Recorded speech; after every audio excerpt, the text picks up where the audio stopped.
Hey everybody, what's going on? Welcome to December here of 2016. Yeah, it is. So we're doing another live YouTube chat, and we had a good amount of views the last time. I think we got like 700 views. Audio wasn't great on that. We're still kind of working the kinks out of this whole thing. We think right now we're swimming. We feel good. We're still in the preseason. That's right. We feel good. We're going to get better by, first game of the season. So what we want to do. That's what the coaches have been telling me. That's right. That's right. Preseason for the winter sports. What we want to do is kind of wrap up a little bit about what took place at the football finals. We don't get a free forum like this to talk about. Our radio show is off for right now, so we don't have a chance to kind of sound off. And we will return on the 13th of January, though. That's right, Friday, January 13th, which is an ominous day, Friday the 13th, to be back. We'll have good luck that night. 97 won the ticket, 10 to 11 p.m., just an hour show. We'll focus on high school basketball and football recruiting, of course, because National Signing Day will be less than a month away. Right. So we'll definitely get in on that. And so we will be back on 97.1 at least for 3 weeks. So the last 3 weeks of January, we'll do that. And then, of course, we're looking to sign our contract and be back again full swing by the time football season gets around, because we know a lot of people like the show, and the web show was good, and we had a good time doing it. And so we'll hope to be coming back with that. But, of course, there's a cost to everything, so we'll see how things work out. But the station likes our show. We like the show, and that's the most important thing. We're going to get into our Hungry Howie's Mr. Football winner. We selected today. We actually visited the school, did that. We're going to talk about that in just a little bit. What I want to first is put a bow on the 2016 football season. And what were your, if you could give an overall grade or impression of what you saw between the 2 days at Ford Field, what would it be? Well, we had Justin Sassante in the studios here, assistant coach at Catholic Central. We're just shooting the breeze. Yep.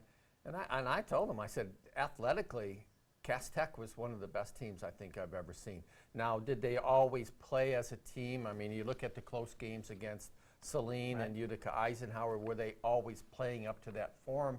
No. But athletically, and you look at different positions, the quarterback, receivers, even the linemen, who they had to really rebuild their line this year. That's what I remember, just how star-studded that team was. Yeah, what he told me is you got to get Cass Tech outside.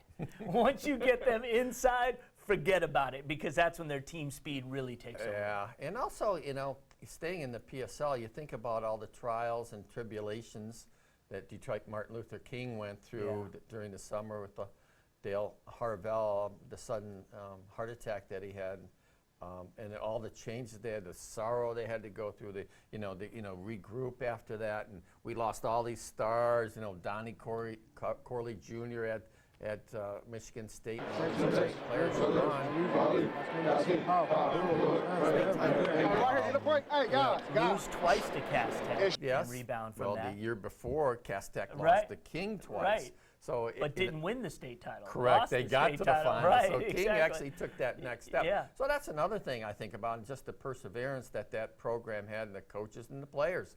And even talking to Tyrone Spencer, you try to talk about the coaches and what they went, and he always pushed it on the players, saying, it was the players that really had to, bring us through that. So a real class act on their part. And when you try to look bigger picture, one of the things that's really amazing to me is the football state championship tournament has been taking place since 1975. Okay, so we're talking over 40 years now, and a PSL team did not win until 1989. No, they didn't get to the finals till '89. Right. King lost 2 in a row in a Class A and then Double A the following year. And it was always thought, and I wrote a column about this. I mean, the PSL coming into the playoffs 15 years ago, we're laughed at. I mean, a big deal. We're playing a PSL. Once in a while you'd get a real talented one, and you'd say Utica Eisenhower's playing Denby or somebody. Yeah, or a Southeastern team maybe here or there. Bob Lancey would say, Tom, they got this, they got that. They'd win, but it wasn't really until I think it was 07 with Nick Perry led King beating Midland that was kind of an all-star team more or less that King had. Yeah. But that really started things. And look at where they've come just over the last. And Cass Tech kind of, they probably don't want to admit this, but they followed on the coattails a little bit what King did then, and look at Cass Tech now. Well, the PSL consolidated, right? That's when we saw mass You know, a lot of schools shutting down, kids kind of. They went from 28 Yeah. to 16. Yeah, And so- not only that, you're looking at a lot of big powerhouse there. I think I got to put East English in there too. Yes. Just how competitive they are within the PSL. Yes. And even in the playoffs, they won a district title last season. Yeah. You're not finding the lower level schools having these powerhouse teams. You're finding an elite group of teams up in the PSL. And a lot of that has to do with the Class A teams that are there, and now that some of them are B. I mean, look at Denby, Pershing, Southeastern, you go down the list, how many students they've lost over the years, so they're not that big school anymore. Well, you know, one of the things that's interesting, and that's always, I'm awestruck when I see it, because no matter who the kids are in the program continues to roll. And when you see the Muskegon Catholic Centrals, now what West Catholic has been able to do on the west side of the state is truly remarkable. With a brand new coach? Yeah, with a brand new coach, yet they just keep rolling along. And, you know, that impresses me the most. Jackson Lumen Christie finally getting over the hump. Pewaukee Westphalia gets a title. Yeah, exactly. Loyola they continues came to close struggle. the year before, losing in the final. Sometimes it takes that, you know, where you get to the finals and learn what that road's like and to win it in a championship game. But, you know, since we're on the subject, you look at all the, you know, 5 Catholic teams won in the state championship. And I'll say it again, I've talked to a lot of coaches. My theory, my plan would be you get to 256, you move all the private schools who are in 8 up to 7, 7 into 6, 6 into 5, 5 into 4. And you can, you know, move the public schools down into those divisions to make them equal. I'm looking for competition. I'm looking for fairness. I'm not sure we're seeing that every season. Yeah, I mean, 6 Catholic schools were in the finals in overall. Right. And Detroit Catholic Central. The one team that lost. And Loyola and lost. Those 2 that lost in 7. Yeah, Grand Rapids Catholic Central, congratulations to them. Yeah, they were good. That was a strange ball game to watch against was. Country Day. Very strange. And Country Day finds themselves in some of those strange matchups. It really is bizarre. But, you know, it is what it is. Congratulations on all the teams getting there. I think when you take a look at the season as a whole, you know, we continually underestimated Utica Eisenhower all season long, yet there they were right at the end in the semifinals. Took an incredible play by Peoples-Jones to move Cass Tech along. We see Saline really kind of proving that they're a team that's, you know, to fight and I was talking Division I now. I agree. I mean, Joe Pelka is coming in there in the last few years, you know. And I told him before the season started, I said, you know, you're not just this team that's good, you're this program that's good. There's a big difference there. Yes. I mean, I think I used the words Detroit Catholic Central in that, where Detroit Catholic Central always reloads. And granted, this year was a little different. They played a lot of juniors last year, but it always seems like, you know, your juniors are practicing against your seniors in these programs, so that when they become seniors, now they're starting. And I think that's what Selena's turned into. Yeah, and we're seeing this now happen with Romeo as they are beginning to build what they're doing. And we're also seeing it, I think, on a consistent basis, and they are this close, I believe, to getting over the hump, and that's Canton. Oh, okay. And, you know, that's a program that continually will get to, like, the regionals, and maybe we'll have to go against just a team that's just on a quest, a destiny quest. Well, last year they had their real chance to beat Cass Tech. They just made too many mistakes. Right. But you're right. I like the way what Tim Beckler's doing there. Yeah. You know, they lost a tough one to Saline, kind of a shootout. So. Right. And so that's where we're there. I think we also had some great you know, years and great stories in what Birmingham Groves was able to do this season. I think we still are trying to figure out kind of where, you know, the first year of Southfield A&T and where that program is going to go. There's rumors their quarterback is transferring and things of this nature, so that tends to always kind of follow around. You know, they had a good playoff run after they did. somewhat Last couple this years type of season, and they get in the playoffs and they played really well. So I think I agree. I think they might be still trying to figure things out there. Yeah. Well, before we wrap up kind of the football season here, move on to our next subject.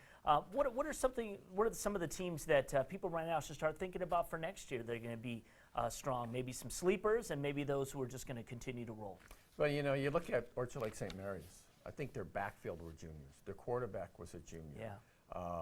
I just think you have to look at a team like that with you know, good, you know, your skill position players coming The back. way they battled back and won that game and they got was better. amazing. I think they, even if you look at their regular season, I think, you know, a lot of St. Mary's fans said they felt they could have beaten, should have beaten Catholic Central in the Prep Bowl. But, you know, the point is they got better and better and better, and they peaked at the end. And that was a great game. That was one of the best games I think I've seen all year. It was really fun getting a chance to watch them play against Macomb, Dakota in week 1 and all the hype that went around that game. And they made a lot of mistakes. And they made a lot of mistakes that game, and we just felt like, wow, this is a team that's... Oh, we knew they were good.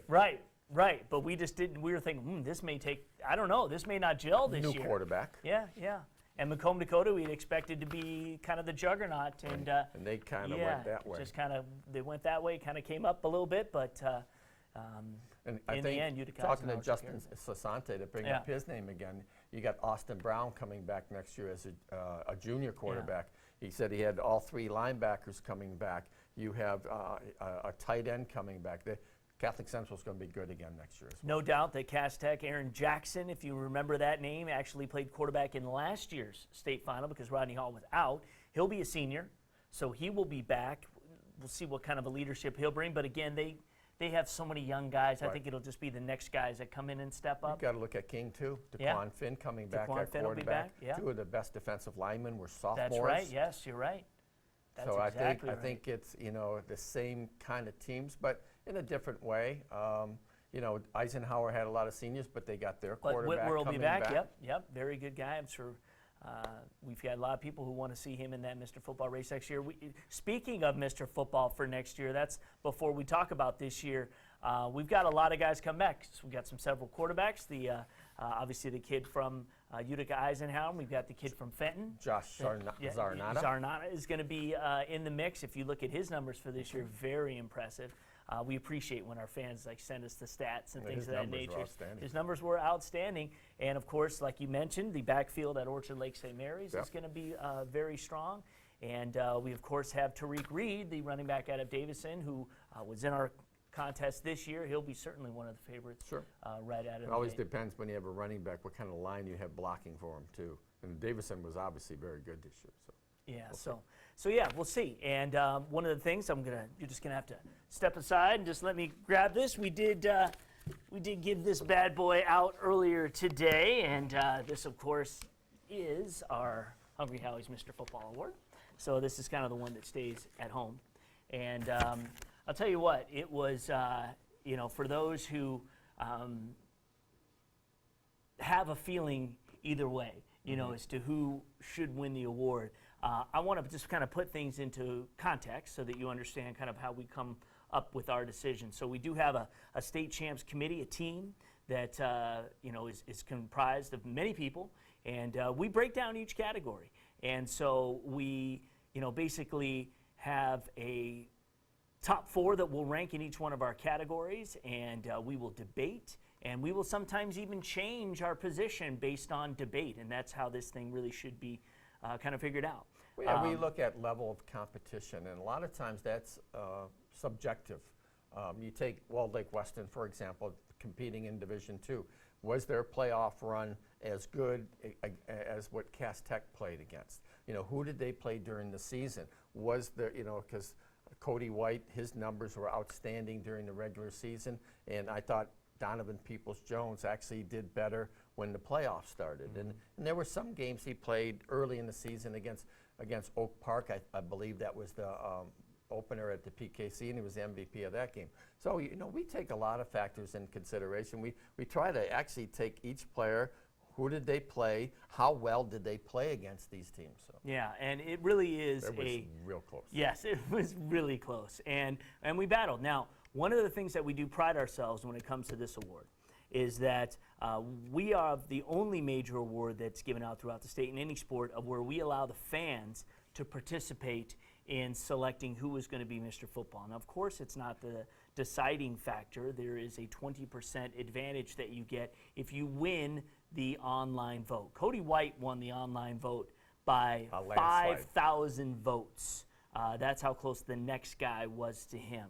And, you know, in all fairness, Donovan Peoples-Jones was well down the list when it comes in votes. It just didn't come in for him. And so that's part of the deal. in how when things start equaling out, Right.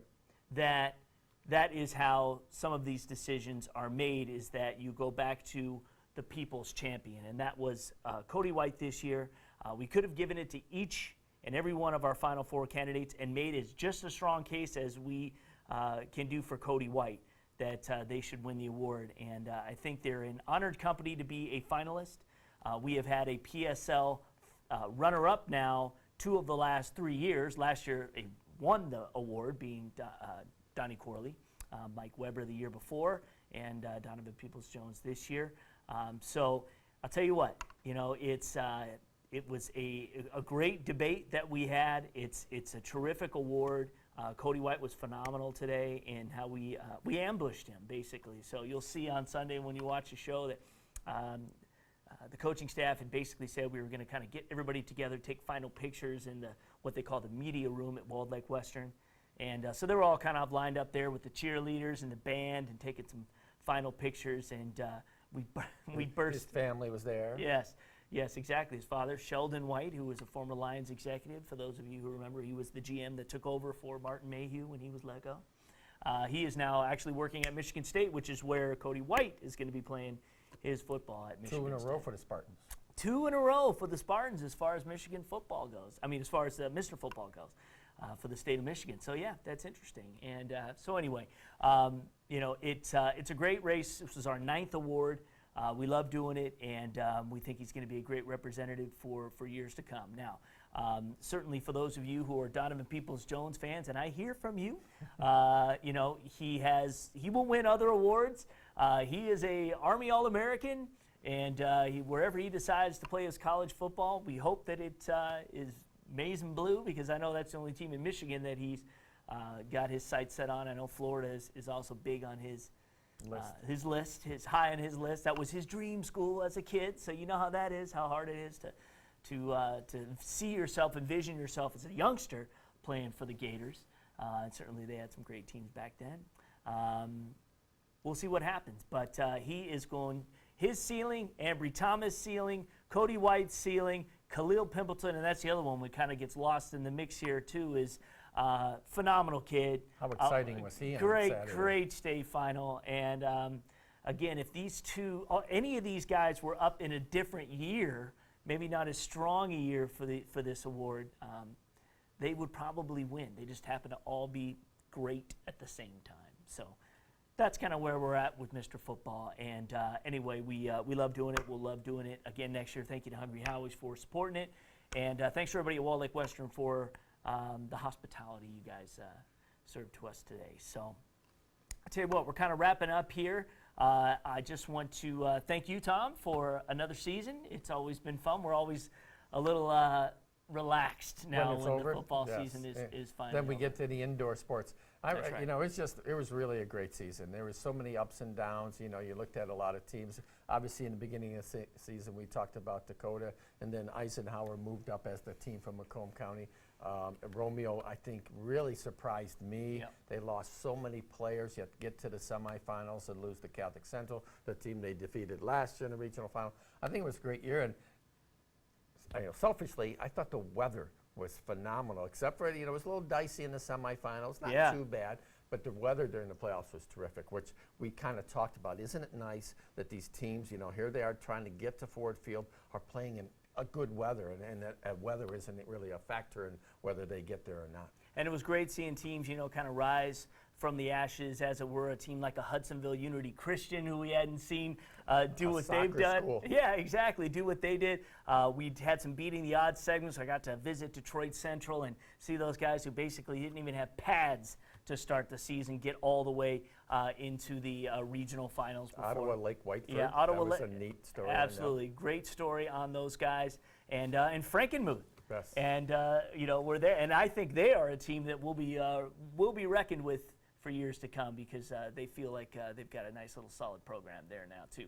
They were behemoths back in the 60s, so now they're trying to do it here in 2016, 2017. So anyway, that's it, guys. We're going to wrap it up, and we will talk to you the next time we have something to talk about. Basketball season, it's here. We'll be talking about it soon.